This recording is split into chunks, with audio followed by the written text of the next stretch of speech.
Olá, como é bom estar com você nesse dia, nesse momento especial, sempre elas. Nós estamos aqui para juntos participarmos de um momento único, onde estamos aqui compartilhando um pouquinho da nossa experiência e também queremos ouvir de você algum assunto que você gostaria que nós estivéssemos abordando neste programa Sempre Elas. Hoje nós vamos estar falando de um assunto muito importante, jugo desigual.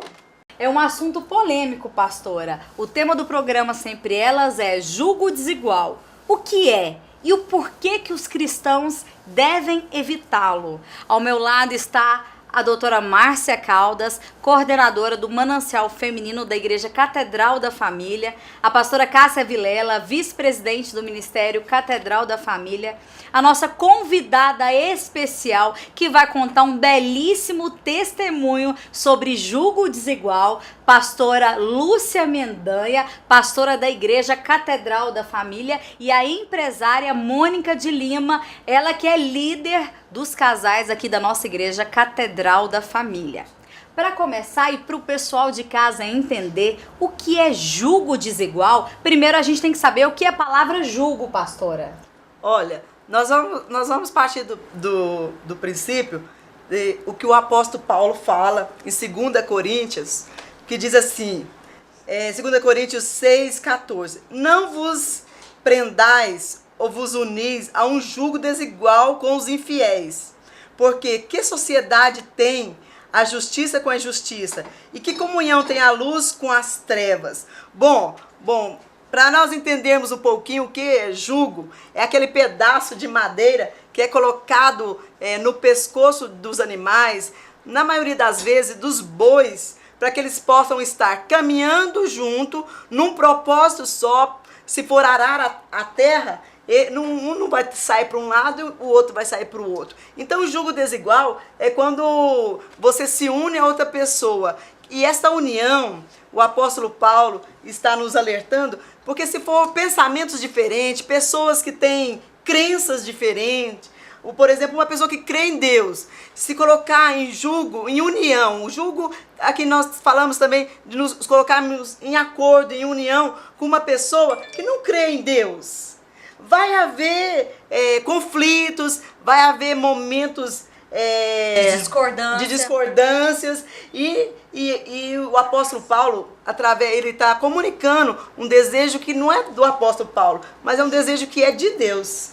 E agora que vocês já entenderam o que é a palavra jugo, a nossa convidada especial de hoje, pastora Lúcia Mendanha, que é uma mulher de fé, uma menina criada dentro da igreja, nos caminhos do Senhor, e que casou com um rapaz com outra direção, não é isso? É verdade. Fazer a escolha não é fácil. Ainda mais quando você escolhe aquilo que ninguém aprova. Na época aprovaram a sua escolha? Não. Conta pra gente como foi. Entender é como seus pais. A sua mãe, como é que foi essa escolha? Assim, como é que foi a posição dela? Bom, eu conhecia Jesus com a idade de 12 anos e jamais pensaria em casar com um homem que fosse divorciado, desquitado ou viúvo, muito menos que não fosse crente. Meu sonho era casar com um pastor. E tinha promessas de Deus para mim nesse sentido. E quando eu conheci o Rui, eu tinha 18 anos de idade. Ele tinha acabado de ficar viúvo. E eu decidi namorar com ele. A minha família foi contra, a minha igreja foi contra, os meus colegas de trabalho foram contra, todos foram contra. Só você e ele? Só eu. Porque ele, Ele não queria também, não? na verdade, para ele estava num período muito difícil, né? Então fui eu quem decidia namorar. E esse namoro foi um namoro que foi muito sofrido. Jamais pensava que eu ia casar. Quando nós decidimos casar, meu pai adoeceu. E o único pedido que o meu pai pôs todos os filhos ao redor da cama. E o único pedido que ele fez pra mim foi: não case com o Rui. Ele vai acabar com a sua vida. E para cada irmão ele fez um pedido, né? Eu sou a quarta, então foi o quarto pedido. E eu não falei nem que sim e nem que não. Eu só chorei. Isso foi em 83, eu casei em janeiro de 86.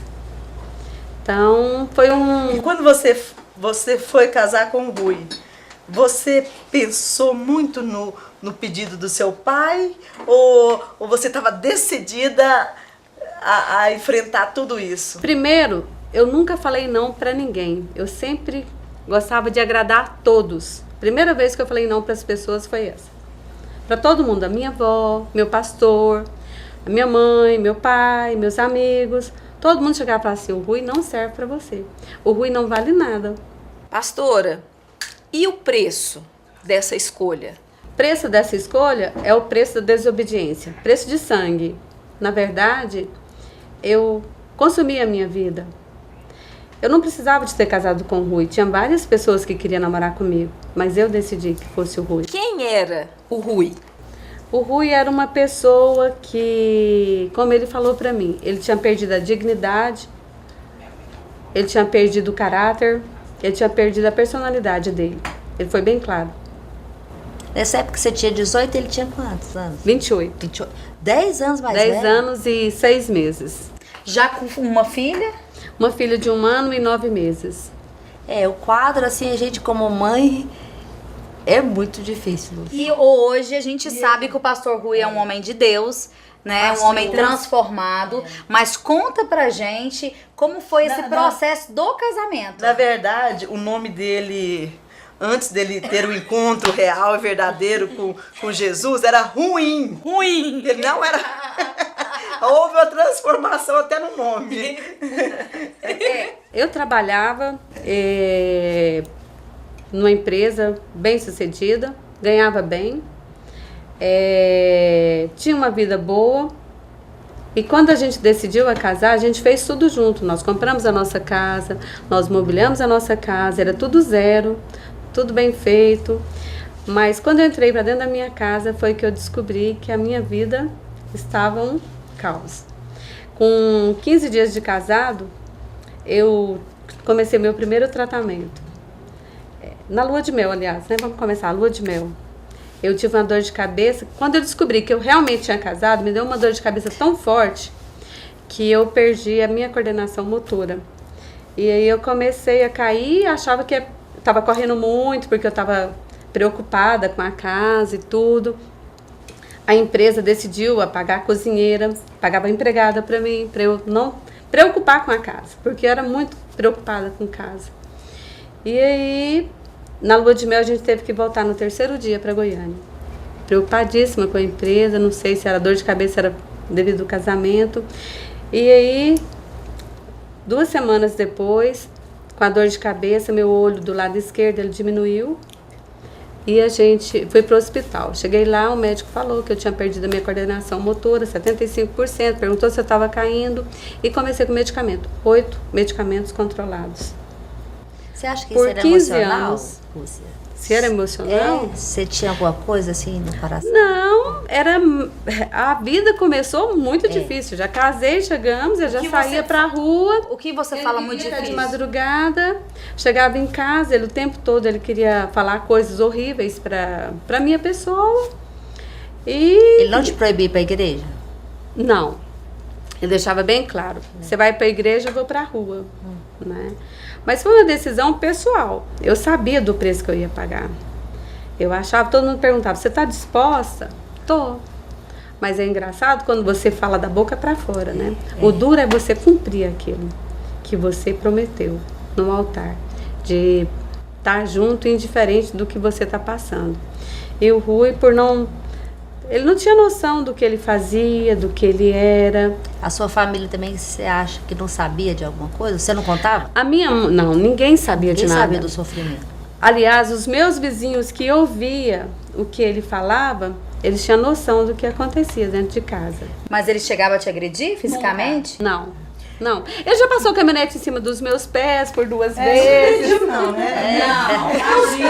De vez em quando ele jogava uma ferramenta, mas agredir não. Não, Pastora? Não, tá bom. Mas com palavras, sim, muitas. Pastora Lúcia, nesse percurso, né, eu gostaria que a senhora falasse quanto tempo até a conversão e o que mais te marcou nesse percurso da dificuldade? Foram várias coisas, porque toda a vida eu lutei muito pelo meu nome. Ser fiel, ser leal, ser honesta. E uma das palavras que o Rui mais usava: você é uma prostituta, você é uma ladrona, coisa que eu nunca fiz na minha vida, você é uma nojenta. Essas palavras me marcou muito, eu tinha horror das palavras. E a minha preocupação era não engravidar. Como eu comecei com 15 dias a tomar medicamento controlado, e o médico falou que eu só poderia engravidar depois de 5 anos. Eu engravidei praticamente assim, 3 meses de casada eu estava grávida. O meu primeiro filho foi uma das coisas que me marcou muito também. A gente descendo da nossa casa para a nossa empresa, e a empresa que eu trabalhava, era tudo no mesmo quarteirão. E a gente sempre deixava o carro na garagem e descia a pé. A gente estava de mão dada, isso era antes das 7 da manhã, e ele soltou minha mão, eu virei o pé e minha bolsa rompeu. Eu falei para ele assim, minha bolsa rompeu, e desceu aquele tanto de água. E na porta da empresa, o que eu estou falando, gente, tem muitas pessoas que são testemunhas do que eu passei, do que eu vivi. Não é uma história que eu possa, assim, que a pessoa fala, será que é verdade? Não, muitas pessoas. Até o pastor Rui já falou esse testemunho aqui, né? Aí ele me deixou no meio da rua, eu falei, meu bem, minha bolsa estourou, problema seu, não tenho tempo. E eu era tão responsável, eu estava grávida de 7 meses. Eu entrei e fui terminar o meu trabalho. E quando eu vi, já estava sangrando. A minha secretária buscou a roupa, buscou tudo, eu preparei tudo, mas sangrando, eu fui para o hospital. Isso era meio-dia, quando eu fui para o hospital. E o médico falou assim, olha, vamos tentar, assim, correndo. Horário de almoço, não tinha um anestesista, pegou emprestado do Hospital Santa Helena e fez a cirurgia. Tirou o Rui. E o Rui nasceu alérgico a tudo. Lactose, sacarose, proteína, acidez. Eu não tinha leite, porque eu tive uma infecção hospitalar, devido a ter ficado 6 horas com a bolsa rompida. E aí, esse sofrimento foi muito grande, que eu fiquei no hospital. Quando eu saí, meu filho não podia mamar. E aí, tudo que ele começou com 15 dias já tomando mamando mamadeira de peito de frango. E até conseguir as mães de leite, a Tereza e outras amigas, primas, começaram a doar o leite para ele. E todo mundo chegava e falava assim, eu conheci uma criança assim, morreu com 2 meses. Outra chegava, olha, eu conheci uma criança, foi até 6 meses. E assim, todo dia eu pensava que o Rui ia morrer. Ele era bem pequenininho, né? O Rui filho, né? Rui filho. E o tempo passou. E a outra coisa que me marcou muito foi da Larissa. Que eu engravidei de imediato novamente da Larissa. E a Larissa é de 8 meses. Da mesma forma, a bolsa estourou, fomos para o hospital. Quando chegou o doutor Lúcio, era o doutor Lúcio, né?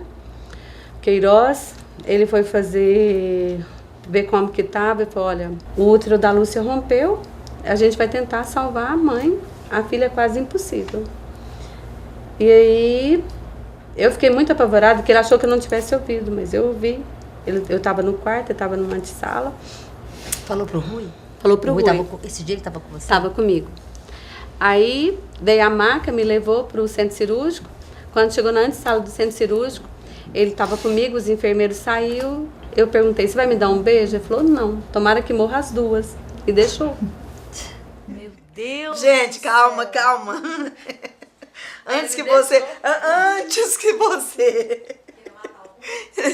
esteja como eu, apesar de conhecê-los e sei a história todinha, antes de você estar preparado, fala, meu Deus, Deixa eu ver se o Rui quem vai que é matar. esse homem, né? Nós vamos aí conhecer um pouquinho da Igreja Catedral da Família e logo em seguida, pastora Lúcia vai continuar o seu depoimento e você vai entender, será que vale mesmo a pena você se unir com uma pessoa e encarar o jugo desigual? Venha participar da Igreja Catedral da Família.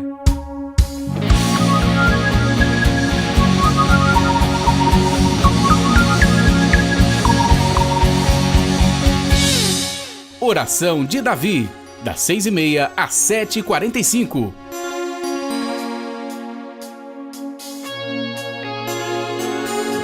Segunda-feira, às 14h30, as mulheres têm um encontro marcado com o Manancial Feminino. Às 19h30, Faculdade da Família coloca à disposição cursos de teologia.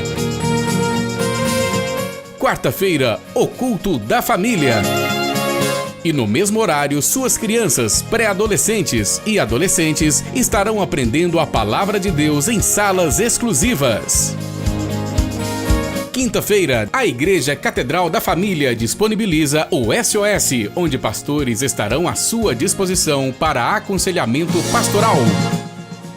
Quinta-feira, 19h30, grupos familiares se reúnem nos lares promovendo a união, aprendizado, cura e restauração.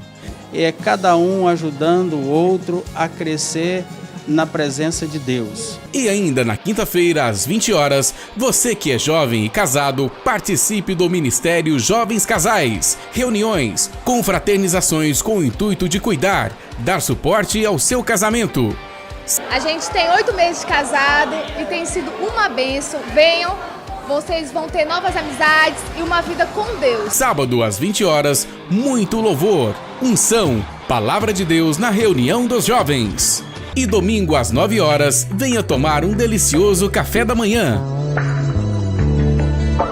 E às 9h30, vamos aprender mais da Palavra de Deus através da Escola Bíblica Dominical. Não perca a oportunidade que Deus te der na sua vida para você brilhar, para você ser luz na vida de alguém. Domingo às 17h30, momento de oração.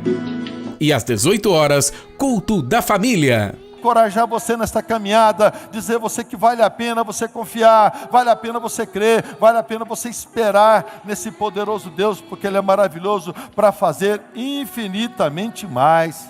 A igreja disponibiliza ainda a Escola da Família, através de 4 cursos: PSF, Princípios para o Sucesso Financeiro; PCE, Pilares para o Casamento Estável; One, Cursos para Noivos; Educando Filhos à Maneira de Deus. Venha, venha, porque Deus tem bênção para você e para sua família. Você, empresário, faça parte da ação empresarial através de coffee break e reuniões. Venha ampliar os seus conhecimentos e aprender como ter empresa abençoada por Deus. 2017, o ano da Unidade Catedral da Família, projeto de Deus para abençoar gerações. Se você tem um veículo seminovo para vender, vem aqui na Prime Motors 85. Ou você preferir, compramos o seu veículo seminovo e pagamos à vista. Prime Motors 85, Avenida 85, Setor Marista. A Prestacional, 40 anos de bons serviços, desentupimento, dedetização, portaria e limpeza de condomínios e também limpeza pós-obra, lavagem de tapetes e caixa d'água, serviços elétricos e hidráulicos, reformas e construções em geral. A Prestacional, com garantia 100% de satisfação. 3224-8084. O arroz cristal é como um diamante, cuidadosamente lapidado para chegar ao mais alto nível de pureza. Uma história de qualidade, excelência e preocupação com a saúde da sua família. Cada grão passa por um processo minucioso de limpeza por translucidez até chegar ao ponto certo para o seu paladar.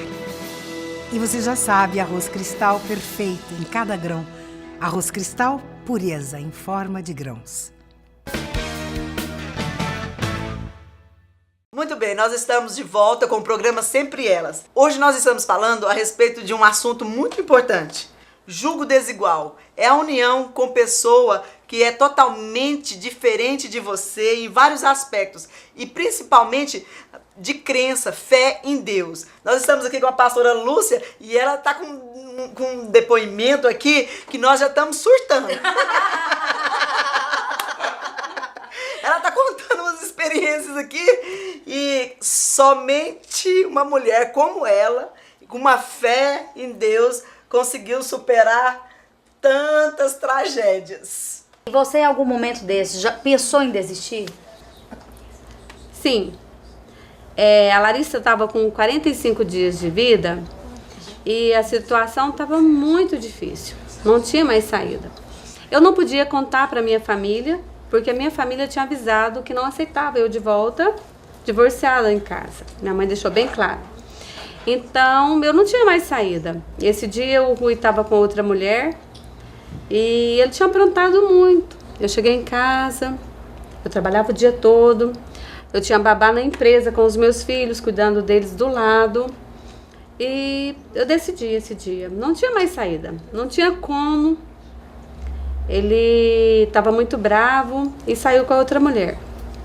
E quando eu entrei para casa, eu pensei, vou dar banho nos meninos, vou dar janta, arrumar os meninos, vou me arrumar e vou terminar a nossa vida de todo mundo, certo? Mas antes disso, depois de todo mundo preparado, fiz os meninos dormir, eu peguei uma arma, pus em cima da cama e ajoelhei na cama e fui contar minha história para Deus, desde criança. Por que tudo aquilo acontecia comigo? Eu toda a vida, eu fui uma menina que dediquei muito para Deus. Antes de conhecer a Deus, o tempo todo eu orava, eu rezava, eu falava com Deus diretamente. Então eu comecei a contar para Deus, por quê? O que está acontecendo com a minha vida? Eu não tenho mais saída. Eu não tenho com quem contar para ninguém, né? A minha história, quem conhecia, eram as minhas empregadas que ficavam em casa. Eu falando com Deus, eu dormi, chorando. Eu acordei com o Rui chegando 2 horas da manhã. No outro dia, eu me vi assim, o tempo todo, os 3 caixão e eu numa sala, certo? Eu e os meninos mortos, né? É como se eu estivesse presenciando aquele luto, aquele velório. E aí eu comecei a falar com Deus. Eu falei, Senhor, eu não aceito. Porque as pessoas acham que um suicida é porque ele é fraco. Não é. A pessoa que chega ao ponto de tirar a vida é porque não tem mais saída mesmo. Eu sei, sempre que alguém fala de alguém que suicidou é porque ele é fraco, ele é covarde. Gente, isso não é verdade. É porque a pessoa perdeu realmente o último estágio da vida é aquele ali. Na verdade, ele quer acabar com a tristeza, com a com dor. O sofrimento. Ele quer tirar a dor, né? Ele acha e que aí, a partir daquele dia, quando eu orei muito e dormi, não perdi, nem vi, dormi ajoelhada, acordei com ele chegando, ajoelhada na cama ainda. E eu levantei e falei com Deus. Falei, Deus, eu não aceito mais isso na minha vida. Ou o Senhor muda, ou eu vou mudar. Agora eu vou embora, de verdade. Aí fui embora para a empresa e Deus mandou uma proposta de emprego para mim em São Paulo. Seria muito bom em Franca, com tudo. Aí estava a minha escolha de decidir se eu queria ir embora ou não. E aí eu decidi ficar, né? Decidi ficar, ele pediu um tempo, conversou, mas ele não mudou. E o tempo passou. Isso, a Larissa estava com 45 dias. Quando ele converteu, a Larissa já estava com 5 anos e 7 meses. Com todos os jovens que estão nos assistindo, qual o seu conselho? Compensa? Minha filha, meu filho, por favor, não faça. Não decida a desobedecer seus pais. O preço da desobediência, como está escrito em Malaquias 4:6. E eu converterei o coração dos pais aos filhos, dos filhos aos pais, para que eu não venha e fira a terra com maldição. Então, eu passei, Deus transformou. Se você me perguntar, valeu a pena? Valeu. Você começaria tudo de novo? Não. Você não faria nunca isso de novo? Né? Não Porque faria. Foi muita dor, muito sofrimento. Foi muita dor, muito sofrimento, medicamento durante 15 anos, né? Na verdade, o último medicamento eu tomei quando a gente estava abrindo a nossa igreja. 2000, de 86 a 2000. Agora, pastora Lúcia, eu acho assim que deve ter muitas mulheres que pode estar passando o mesmo que a senhora passou. O que a senhora pode falar para essa mulher? Que conselho a senhora daria para ela hoje? Bom, já que você fez a aliança, eu acho que você agora é obrigada a cumprir, né? O tempo Quem vai fazer é Deus. A oração é a única coisa. É oração. É colocar diante de Deus e implorar para o Senhor transformar a maldição do seu pecado em bênção. Foi o que Ele fez na minha vida. Houve uma grande transformação, né, gente? Nós que conhecemos aqui o Rui, eu conheci o Rui. Eu conheci o Rui. Mas conheceu antes de casar, ué. E agora conheço o Rui, um homem totalmente transformado. Manso, um homem conselheiro, que a gente nem amoroso, vê isso. Um pai de família exemplar. A gente não imagina aqui. Nem imagina. Né? Quando a Lúcia começa a contar, a gente começa a borbulhar por dentro. Hoje, realmente, ele é um homem transformado, ele é um homem de Deus, ele é um homem, um super pai, um super vô, um super marido. Hoje eu posso falar assim, eu vivo uma vida que eu pedi para Deus. Olha, gente, realmente, o testemunho da Lúcia, nós ficaríamos aqui o dia todo, porque realmente ela tem muitas experiências com Deus, mas ela só conseguiu quando ela realmente colocou diante do Senhor e ela abriu mão das suas forças e daquilo que ela utilizou de todas as formas para conquistar esse homem e colocou diante do Senhor, e Deus fez a transformação. Olha, eu quero desejar que esse mesmo Deus que visitou a família da Lúcia possa visitar você, possa visitar a sua família, que possa converter o coração dos seus filhos ao Pai, o coração do Pai aos filhos, e todos possam andar juntos nesse jugo que é em unidade em direção ao caminho que leva a Deus. Que Deus abençoe você, que Deus abençoe a sua família. Não desista, tem solução. Quando você se unir a Deus, você vai ver o milagre acontecendo dentro da sua casa, dentro do seu lar. Olha, nós nos despedimos aqui com um grande beijo para vocês. Fiquem na paz do Senhor.